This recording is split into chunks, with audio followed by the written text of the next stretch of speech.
বিদেশে পাঠানোর নাম করে দেহবুক। হ্যাঁ দর্শক, এমন একটি ঘটনার সম্মুখীন আজ আমরা হয়েছি, বিস্তারিত জানার চেষ্টা করবো তাদের কাছে। ভাবি আসসালামু আলাইকুম। ওয়ালাইকুম আসসালাম। এই যে আপনার ননদকে বিদেশে পাঠানোর নাম করে যে দেহবুক করছে, ঘটনাটা কতটুকু সত্য? এটাই সত্যি, বিদেশ যাওয়ার নাম করে ওই শারীরিক চাহিদা মিটেছে। কি লেগে করছে এই কামটা? হ্যাঁ, আমার ননদের সাহস হলে তো বুঝো না, আপা বুবা মানুষ। আজকে কয় যে মেডিকেল করবো, কালকে কয় কাগজপত্র, হ্যাঁ তো সাহস জায়গা সিপাই সাপাই নিয়ে যায়, হ্যাঁ ও তো জায়গা, ও তো মজা লয়, বুঝো নাই? এখন আসে কইতেছে আমার তো এই সমস্যা। আচ্ছা, আপনারা কি এই বিষয়টা আগে জানতেন না? না, এখন শুনতাছি। মানে এখন তো বিদেশ নিতে আসে না, এখন তো বুঝতেছি এতদিন হয় কেন বিদেশ নেয় না কে। পরে কয় ভাবি, আমি কিনা তুই যাস কেন প্রতিদিন? কই ভাবি আজকে ওই জায়গায় যাই, কালকে বন্ধুর বাসায় যাই, নিয়ে যাই মেডিকেল নিমু, এই করমু সেই করমু, সময় কাটায়। পরে কয় যাও গা, আজকে না কালকে, আর যা যা করা তাই তো করেই ফেলছে। আচ্ছা দর্শক, আমরা সেই দালালের সাথে একটু কথা বলার চেষ্টা করবো যে সে আসলে এই কাজটা কেন করলো। আচ্ছা ভাই, এই যে আপনি এই সহজ সরল একটা মেয়েকে বিদেশে পাঠানোর নাম করে দেহ বুক করলেন, কাজটা কি ঠিক করছেন? আসলে হয়েছে কি ভাই, আমার উদ্দেশ্যটা ভালোই ছিল, বিদেশে নিবে চাইছিলাম। আপনার উদ্দেশ্য কি ভালো ছিল? একটা মেয়ের বিদেশে পাঠানোর নাম করে আপনি তার ইজ্জত কেড়ে নিছেন, এখন বলতেছেন উদ্দেশ্য ভালো ছিল। বিষয়টা হয়েছেটা কি, মানে তার চেহারাটা স্বপ্নের মতো দেখা গেছে আমার কাছে, বুঝছেন? দেখি আমি মনটা মানাবের বাড়ি নেই। আমি চিন্তা করছি বিদেশ যখন যাবেই নি, যদি যাই ফেলায় তাহলে তো এই সুযোগটা কাজে লাগাইতে পারবো না। এই জন্যই সুযোগটা মনে করেন যে কাজে লাগাইছি, কিন্তু কাজে লাগা আমার বিবেকে বাধা দিল যে আমি কামটা মনে অকাম করেই ফেলাইলাম। এখন বিদেশ তো আমি নিবের পারতেছি না। আমি যে দালাল, আমি এক দালাল, আর এক দালালের কাছে আমি মানে ধরা খায়া গেছি, বুঝছেন? মানে আরেক দালালের কাছে ধরা খেয়ে গেছেন, মানে বিষয়টা একটু খুলে বলতেন। মানে মনে করেন যে আমরা তো দালালি মেলাগুলি লোকই করি, মনে করেন যে আমি তো সরাসরি বিদেশ পাঠাইতে পারি না, ঠিক আছে? আমার আবার মনে করেন যে আমার চেয়ে যে বড় তার কাছে আবার যাওয়া লাগে, সেই সব কিছুই হলো করে। এখন মনে করেন যে আমি উদ্দেশ্য বিদেশ পাঠাইবেরই চাইছিলাম বা পাঠাইতেমো, কিন্তু ফেল মারি গেছি। আচ্ছা দর্শক, আমরা এখন সেই ভুক্তভোগী নারীর সাথে একটু কথা বলার চেষ্টা করবো। আচ্ছা আপু, যে আপনার যে দেহ বুক করলো, এটা কি আপনি কি সজ্ঞানে নিজের ইচ্ছায় এই কাজটা করছেন? না ভাই, কেউ কি সৎজ্ঞানে নিজের ইচ্ছায় দেহভোগ করতে দেয়? উনি আমারে বলছে বিদেশ নিয়ে যাবে, তা আমারও বিদেশ যাওয়ার খুব শখ, অভাবের সংসার, বুঝেনি? তা আমার একদিন বলছে কি যে আসো তোমার মেডিকেল করতে হবে, তা আমি মেডিকেলের উদ্দেশ্যে যাই।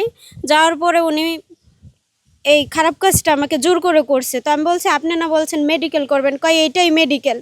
আমি এর এমন শাস্তি চাই যেন ওর শাস্তি দেখে আরও যেসব দালালগুলো আছে তারা যেন ভয় পায়। আচ্ছা, আপনার সাথে উনি যেই কাজটা করছে, এটা কতদিন আগে বা কতদিন আগে করছে?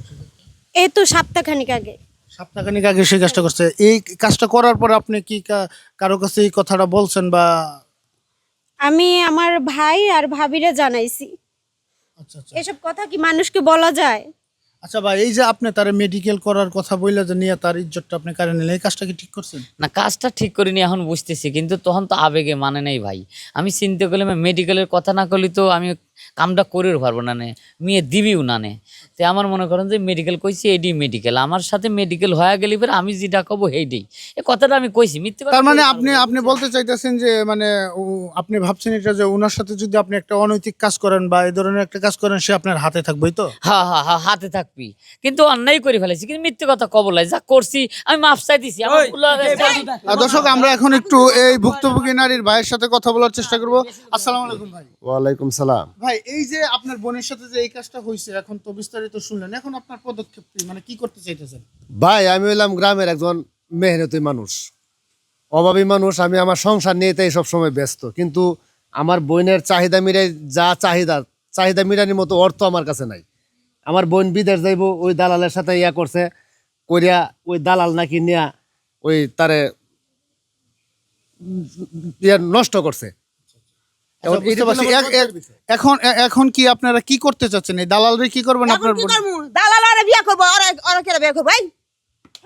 আচ্ছা দর্শক, আমরা এখন সেই দালালের সাথে একটু কথা বলার চেষ্টা করবো। আচ্ছা ভাই, এখন আপনি মানে যে ওনারা চাচ্ছে যে আপনি ওনারে বিয়ে করেন, তো আপনি কি বিয়ে করতে রাজি? আমার তো ভাই বউ বাচ্চা আছে, আমি বিয়ে করব, আমার এই বডি নিয়ে বিয়ে করে দুটি বউ কি চলানি সম্ভব আমার? আচ্ছা আপু, আপনার এই বিষয়ে মন্তব্য কি? মানে আপনি এখন কি করতে চাচ্ছেন?